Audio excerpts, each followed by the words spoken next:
Masechet Gittin Daf Lamed Aleph, on commence Bezrat Hashem à la Mishnah. Amaniach Perot, Liot Mafrish Alen, Trouma ou Maasrot.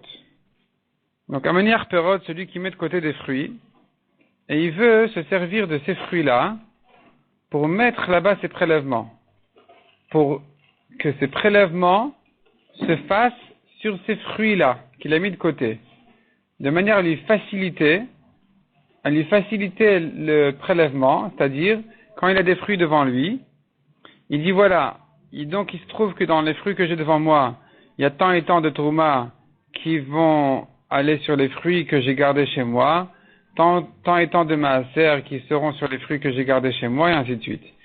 Et comme ça, il peut manger tous les fruits qui sont devant lui. Et donc, les fruits qu'il a gardés chez lui, quelque part, ils deviennent Trouma et Maaser, jusqu'à ce que tout se remplisse de Trouma et Maaser, et à ce moment-là, il donne au Kohen, au Lévi, chaque chose là où il faut. Donc, il a des fruits comme ça chez lui, Liot Mafrish Alen, donc pour faire les prélèvements dessus, de Trouma ou Maasrot. Ou bien, Maot, il a des pièces, il a une bourse d'argent à la maison, et cet argent-là lui sert pour le rachat du Maaser Sheni. Liot Mafrish Alen Maaser Sheni. Maaser Sheni doit se manger à Yerushalayim par le propriétaire, ou être racheté. La Kedusha, elle passe sur l'argent, qui sera monté à Yerushalayim pour en acheter des aliments, et les manger là-bas, et entre-temps, les fruits du Maaser Sheni sont libres de leur Kedusha. Maintenant, il se trouve ici, et ces fruits de Tourmot et Maasrot sont loin, sa bourse du rachat du Maaser Sheni n'est pas devant lui non plus, et donc il veut faire ses prélèvements de loin, sans savoir si tout va bien avec les fruits. Il n'a rien à craindre. Mafrish alen vechezkat shen kayamin. Il peut faire les prélèvements en supposant que les fruits sont là, il n'y a pas eu de problème. Les pièces aussi. Imavdou, mais si quand il arrive, il voit que ça s'est perdu, arrête de choshesh me'etled divrei Rabbi Elazar. Il doit craindre rétroactivement, 24 heures selon Rabbi Elazar, que les prélèvements qui ont été faits les 24, disons, dernières heures, n'étaient déjà plus valables parce que peut-être qu'à ce moment-là, déjà, les fruits ont été perdus. Donc tous les prélèvements des 24 dernières heures, il faut les refaire. S'il a les fruits devant lui, qu'il veut les manger, il doit refaire les prélèvements.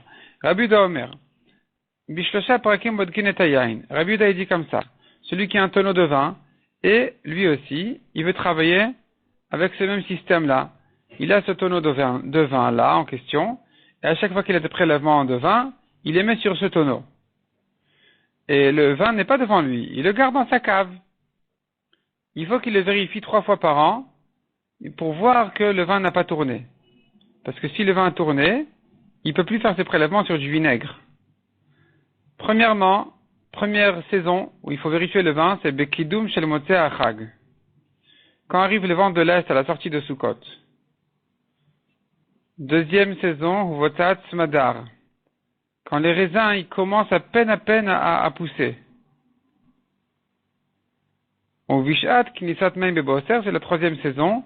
Dès que les raisins, ils sont suffisamment mûrs, qu'il y ait déjà un peu de jus qui soit rentré dedans, il y a déjà quoi presser de ces raisins-là. Boser, c'est le fruit quand il n'est pas encore mûr, mais il y a déjà quand même du jus dedans. Donc, Knisat Maim Baboser, il y a du jus qui est déjà rentré dans ces raisins qui ne sont pas encore mûrs. Ils sont quand même suffisamment avancés pour qu'il y ait déjà ce jus dedans. C'est une saison où, à nouveau, il faut vérifier ces caves de vin. Maï Me'etlet. Qu'est-ce que veut dire notre Mishnah par Me'etlet, 24 heures? On a dit, il doit craindre 24 heures. Qu'est-ce que ça veut dire? Rabbi Yochanan Amar Me'etlet Shel Bdika. Depuis la vérification des fruits où il a vu qu'ils ne sont plus là, qu'ils sont perdus, qu'ils sont abîmés, il doit craindre rétroactivement 24 heures, pas plus. Rabbi Elazar ben Antignos Omer Mishum Rabbi Elazar ve Rabbi Yanai, on tourne la page, Me'etlet Shel Hanacha, pardon. Donc les premières 24 heures, depuis qu'il a posé les fruits, il craint rien.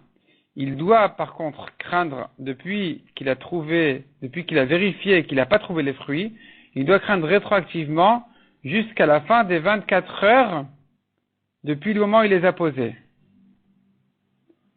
Nan, on a vu dans la Mishnah, Imavdu, arrête de choshesh metlet, si les fruits sont perdus, il craint 24 heures. Donc tu vois que la durée du doute, elle est sur 24 heures et pas plus. Bishlam aleman damar metlet shel bdika. Ça va pour celui qui dit 24 heures depuis la vérification. Enfin, depuis, je veux dire, rétroactivement, depuis la vérification 24 heures. Shapir, je comprends. Et aleman damar metlet shel anacha. Mais celui qui dit le contraire, celui qui dit que les premières 24 heures, il suppose que les fruits étaient encore là. Mais depuis la fin des premières 24 heures, il craint. Alors, pourquoi la Mishnah nous dit, il craint 24 heures? Haï, me'et le'et. Haï, ces mots-là de la Mishnah, me'et le'et, 24 heures, c'est ça ce que la Mishnah devait dire, il craint 24 heures? Non. Ad me'et le'et mi baile. La Mishnah aurait dû dire, il craint rétroactivement jusqu'aux 24 heures, jusqu'aux premières 24 heures. Kashia. La Gemara reste là-dessus en Kashia. On a vu dans la Mishnah d'Ivrei Rabbi Elazar, donc c'est Rabbi Elazar qui a dit de craindre 24 heures. Amar Rabbi Elazar chaloukin alav chavera val Rabbi Elazar. Rabbi Elazar a dit, les chachamim sont en marloquette sur Rabbi Elazar. Alors bien sûr, Rashi nous explique, nous avons Rabbi Elazar le Tana, Rabbi Elazar le Amora, et d'ailleurs Rashi nous donne même leur nom entier. Rashi dit, Rabbi Elazar ben Pedat de Gemara, et Rabbi Elazar ben Shamua de Matnitin Braïta. Donc Rabbi Elazar le Tana, c'était Rabbi Elazar ben Shamua. Rabbi Elazar de la Gemara, c'est Rabbi Elazar ben Pedat. Pour se souvenir, on peut donner un siman. Ben Shamua, Shin Mem, c'est Mishnah, donc c'est le Tana. Et Rabbi Elazar ben Pedat, Pedat, c'est Rachetevot Pilpul de Talmud, Pilpula de Talmuda. C'est le Pilpul de la Gemara, c'est un Amora qui parle toujours dans la Gemara. Donc nous avons ici Rabbi Elazar, ici de la Gemara, donc Ben Pedat, qui dit Chaloukin alav chaverav al Rabbi Elazar. Les chaverim de Rabbi Elazar, les chachamim sont marloquettes sur lui, sur Rabbi Elazar ben Shamua de la Mishnah. Lui, Rabbi Elazar, qui a dit dans la Mishnah de craindre 24 heures, les chachamim ne sont pas d'accord avec lui. Et ils disent, on craint rétroactivement depuis toujours. On n'est pas limité à 24 heures dans le doute. Detnan, mikve shenimdat venimtza chaser. On a mesuré un mikve, il se trouve que il est incomplet, il n'y a pas la quantité d'eau qu'il faut.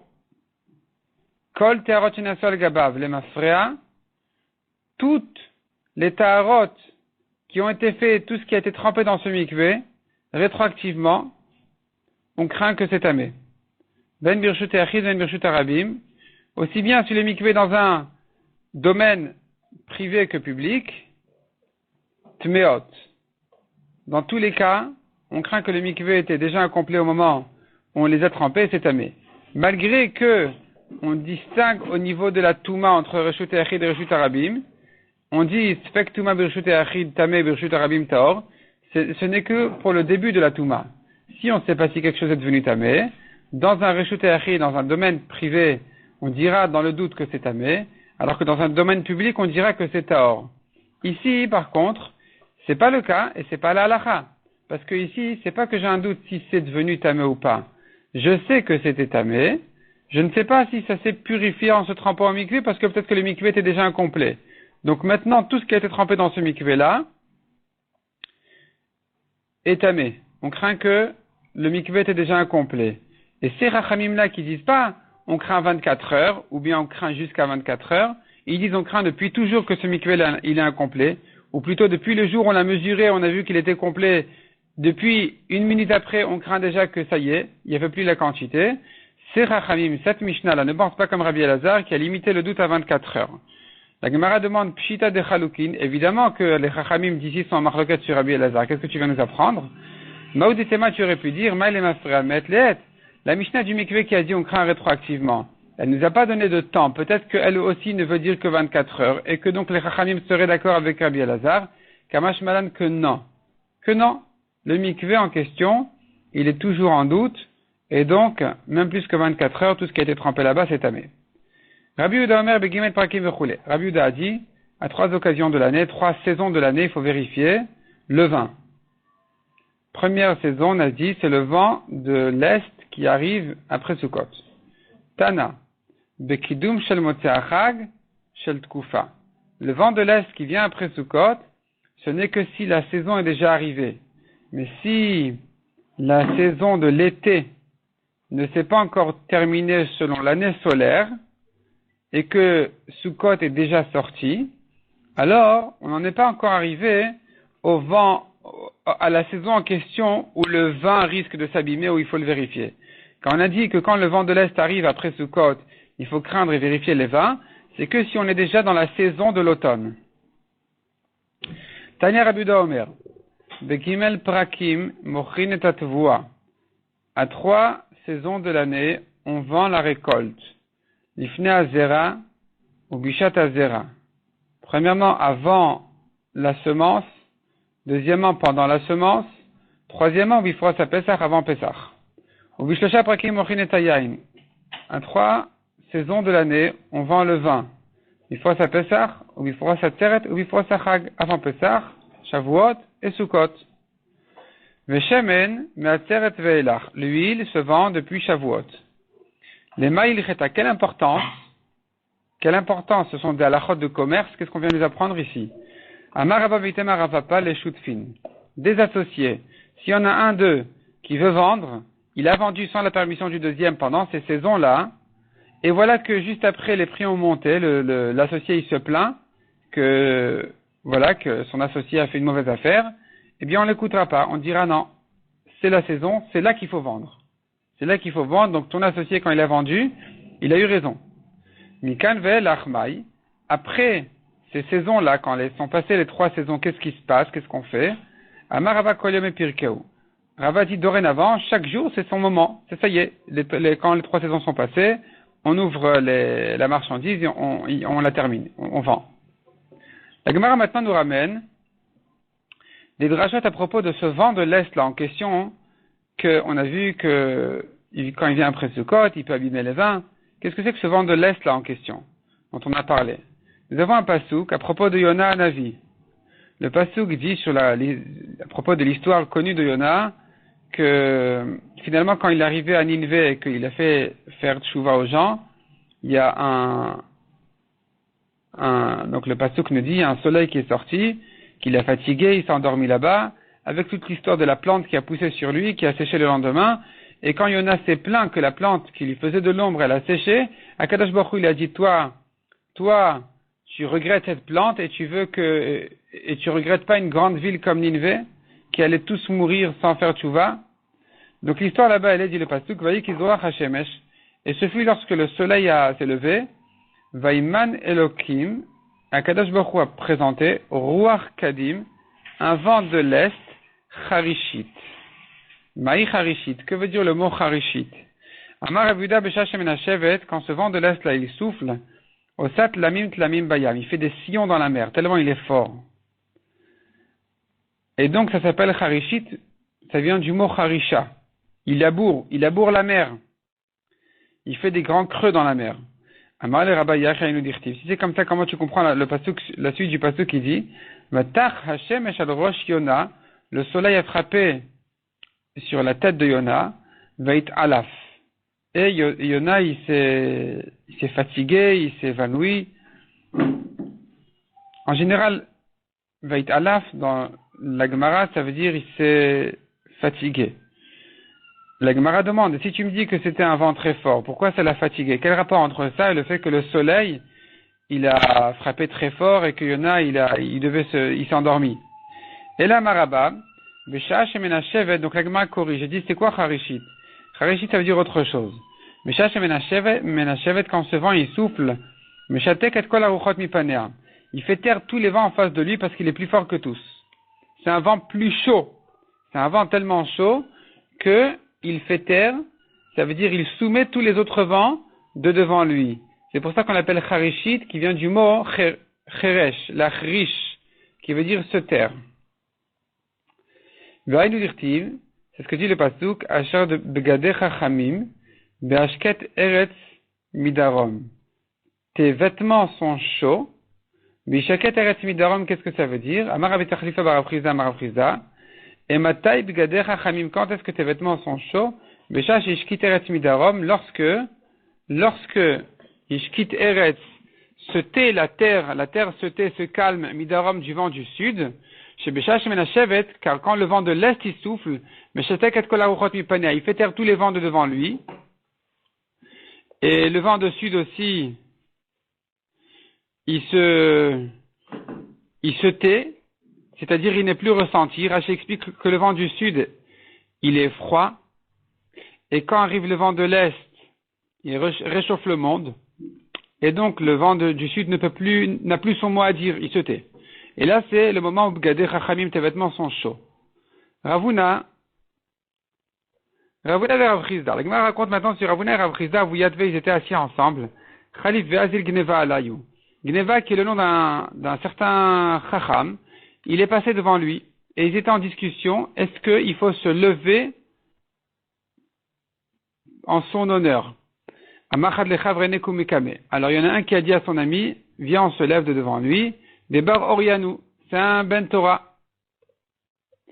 Amar Leidach, l'autre il lui a dit, mais Kame Palga Nikum, c'est un Ben Torah, je sais pas, peut-être, mais est-ce qu'on doit se lever devant quelqu'un qui se dispute? Comme la Gemara nous a raconté au début d'un Maseret que Gneva s'était disputé avec Marukva, le Avbeddin. Est-ce qu'on doit se lever devant lui? Donc apparemment ils ne se sont pas levés. Adeachi Atayou les Gabayou. Entre-temps, c'est lui qui est arrivé chez eux. Amar Leu Bemayaskitu, il leur a demandé de quoi vous parlez, qu'est-ce que vous étudiez? Amrou les Beruchot. On est dans la Sugia des vents. Amar Leu Achi Amar Rav Chanan Barava Amarav. Il leur a dit ainsi à dire Rav Chanan au nom de Rav, Arba Ruchot, Daled Ruchot Menashot Bechol Yom. Les 4 vents soufflent tous les jours. Le Ruach Tfonit Menashavet Im Kulan. Et le vent du nord souffle avec tous les autres vents, parce que c'est un vent doux qui radoucit les autres. Shilmaleken, car si ce n'était pas comme ça, le monde n'aurait pas pu tenir même un petit moment. Veruach Dromit Kashamikulan. Le vent du sud est le plus dur, d'après lui. Vilmale Bennetz Mamida. Et si ce n'est que Bennetz, c'est le nom d'un malach qui retient ce vent du sud, Machrevet Kol Haolam Kulom Ipanea. Il aurait détruit le monde entier. Chez Neymar, comme on voit dans le Pasuk, Hamibinatra, est-ce que de ta compréhension, est-ce que toi tu aurais pu comprendre une chose pareille? Je pense qu'Hamibinatra, c'est les amis de Yov qui lui ont reproché de faire des cheshbonot shamaim, des calculs du ciel, qui se plaignaient donc sur son sort difficile. Ils lui ont dit, est-ce que toi tu es capable de comprendre les secrets de la création? Est-ce que tu pourrais comprendre, il y a à Vernet, comment le malard qui s'appelle Net, il ouvre ses ailes pour retenir le vent du sud, il frosse knafav leteman, donc il ouvre ses ailes vers le sud. Donc tu vois qu'il y a besoin ici d'une force spéciale pour retenir le vent du sud. Rava ve Rav Nachman ve Rav Yitzchak, Rava ve Rav Nachman bar Yitzchak, Avuyatve, ils étaient assis ensemble. Ava Khalif ve Azil Rav Nachman bar Yaakov, et passé devant eux, Rav Nachman bar Yaakov. Deyativ ve Guharka de Dava, il était assis dans une charrette en or, où Paris allait sarbela des cartes. Et il y avait été étendu au-dessus de lui un sarbela, un genre de tissu, des cartes bleues. Rashi explique, c'est bleu ciel qui ressemble un peu au vert. Rava Azalegabe. Rav Nachman bar Yitzchak lo Azalegabe. Rava est allé à sa rencontre, mais Rav Nachman bar Yitzchak n'est pas allé à sa rencontre. Amar, il a dit, pourquoi j'ai pas besoin d'aller à sa rencontre? Parce que, Dilma, mais in shedeveresh galut alinu.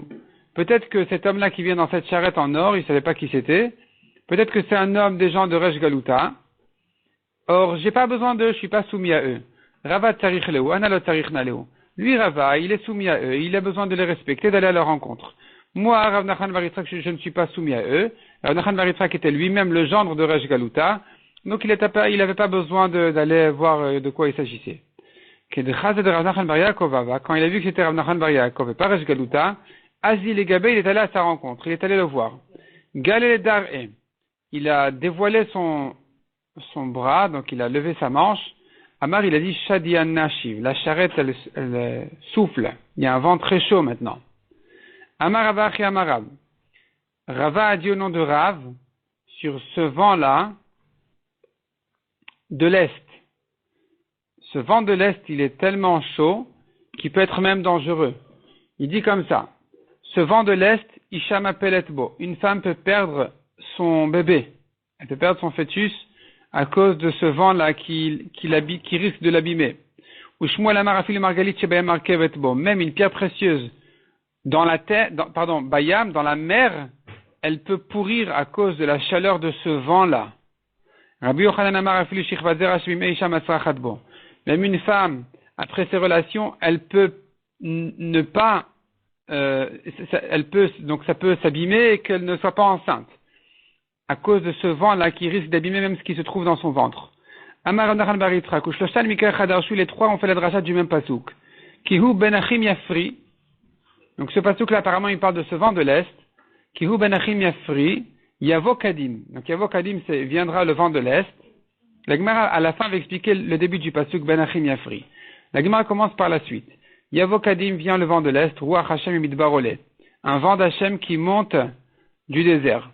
Veyevosh Mekoro. La suite du pasouk, c'est Veyevosh Mekoro, Ve Yechrav Mayano. Donc la Gemara explique Veyevosh Mekoro, Zo Mekora Shelisha, c'est le ventre de la femme. Ce qui veut dire qu'elle risque de perdre son bébé. Veyechrav Mayano Zeshirvater Hashvim Eisha. Donc ça, c'est déjà dans la matrice de la femme que depuis le début, elle risque de ne pas tomber enceinte à cause de ce vent-là. Hu Yishse Otsar Kol Kili Chemda, Zu Margalit Shebayam. Donc, ce vent-là, il va voler, il va détruire au tsar un trésor, kol klichemda, des choses les plus précieuses. Zoumargalit Shebayam, c'est une pierre précieuse même dans la mer, qui va pourrir à cause de ce vent-là. Amarava.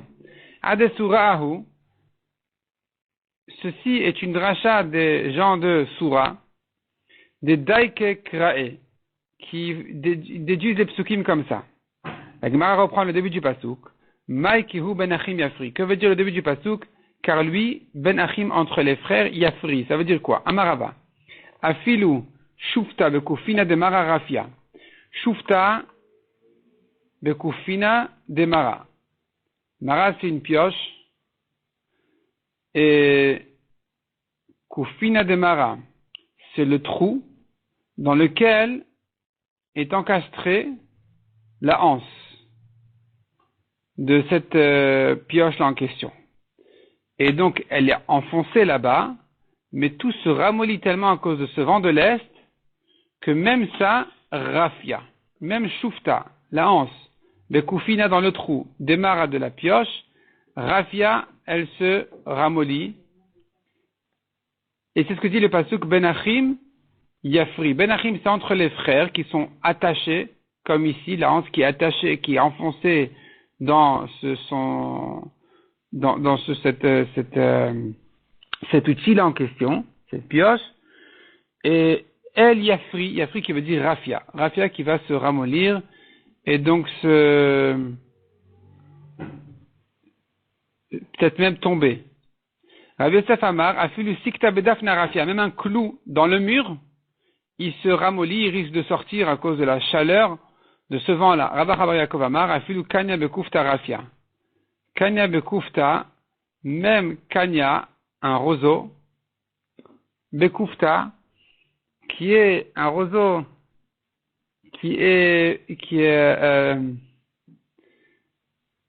un roseau qui est mis dans un panier, lui aussi, Rafia, il se ramollit. Donc tout ce qui est serré comme des frères, Ben Achim, Yafri se ramollit et se détache un peu à cause de la chaleur de ce vent de l'Est. Adran al-Arkolaget, Adran al-Arkolaget, Adran al-Arkolaget.